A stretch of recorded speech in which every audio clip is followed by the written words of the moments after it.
le fait que tu penses être de la merde, c'est la conséquence logique du conditionnement mental dans lequel tu es. Tu as deux possibilités. Soit tu t'entraînes à être un parfait caméléon, soit tu te rebelles.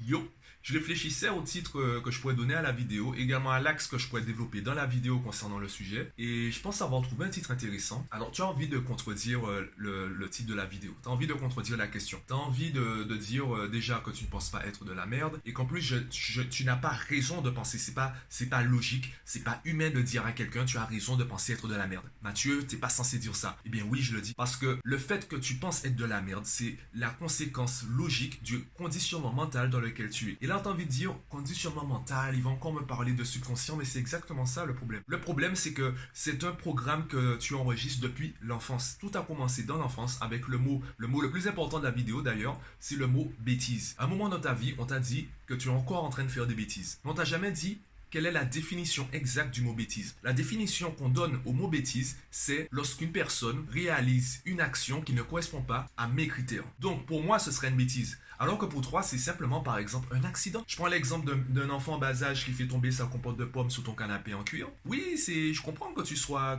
pas content, que ton canapé en cuir soit sale, mais pour le bébé, c'est pas un acte malveillant. C'était un accident. Et toi, tu ne vois pas le bébé en fait qui fait tomber sa compote. Ce que tu vois, c'est ton canapé en cuir qui est sale. Donc toi, tu cries qu'il fait des bêtises. Tu cries de sortir de là. Tu commences à t'énerver pour ton canapé en cuir. Et l'enfant, il enregistre ça. Avec la répétition, il grandit avec l'idée qu'il doit absolument satisfaire les critères des autres. Et c'est pour ça que tu penses être de la merde. Que font les parents? Eh bien, les parents trouvent plus facile d'imposer leurs critères à l'enfant dès l'enfance, dès la petite enfance, et ensuite ils comprennent pas pourquoi les enfants sont aussi dépendants. J'en ai déjà parlé à plusieurs reprises, par exemple concernant l'autonomie. On pense que l'autonomie arrive comme ça du jour au lendemain, alors que c'est une habitude qui se développe. Et comme on ne prend pas l'habitude, on ne prend pas le temps de développer l'autonomie chez les enfants, eh bien les enfants en fait sont dépendants. Ils deviennent dépendants de nous, ils deviennent dépendants des profs, ils deviennent dépendants des parents, etc. Et c'est ce que tu fais à travers toutes tes interactions sociales. Tu es dépendant des critères des autres. Tu essaies de satisfaire leurs critères. Tu essaies de privilégier la qualité, mais la qualité des autres. Tu réfléchis pas à ce que tu veux vraiment. Tu réfléchis pas à ta qualité. Et c'est d'ailleurs pour ça qu'on dit aux gens,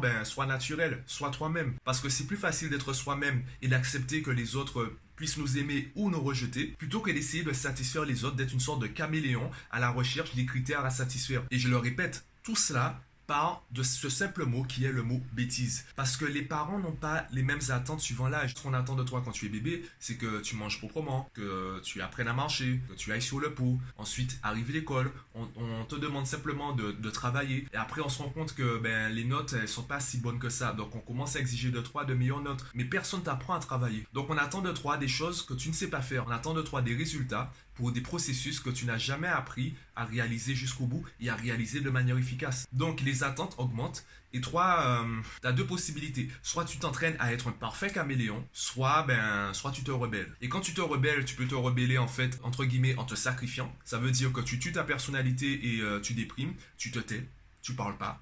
Et tu te laisses en fait malmener par les autres, ou tu te rebelles en bombant le torse. Et c'est là en fait, on ne comprend pas l'attitude de certains adolescents. Je le répète pour ceux qui ne m'écoutent pas forcément, la crise de l'adolescence, pour moi, elle n'existe pas. C'est simplement la continuité de tous les schémas auxquels ont été exposés les enfants depuis la petite enfance. Sauf qu'à l'âge de l'adolescence, ils sont assez grands pour s'affirmer, pour dire non, pour proposer et surtout imposer comme on leur a appris à imposer. Ça montre simplement toutes les imperfections de nos systèmes éducatifs, de nos modèles éducatifs. Et comme on n'a pas envie de se remettre en question, on dit que le problème vient de l'autre. Et c'est exactement ce que tu fais en fait. On fait tous la même chose. On passe de victime à bourreau. Donc de la même manière que tu te sentiras de la merde parce que tu n'arrives pas à satisfaire les critères des autres, tu considéreras que les autres sont de la merde parce qu'ils n'arrivent pas à satisfaire tes critères. D'ailleurs, ceux qui arrivent à satisfaire tes critères alors que ça fait pas vraiment partie de leur personnalité, tu les appelleras des manipulateurs. Parce qu'ils t'ont fait croire qu'ils étaient capables de satisfaire tes critères, sauf qu'au bout d'un moment, eux, ils étaient fatigués. Donc on est dans ce jeu de manipulation où tout le monde essaie de satisfaire les critères des autres et très peu de personnes arrivent à être elles-mêmes. Et les personnes qui arrivent à être elles-mêmes sans jouer le jeu, donc sans jamais jouer le jeu des autres, on les appelle des personnes arrogantes. Parce qu'elles imposent leurs critères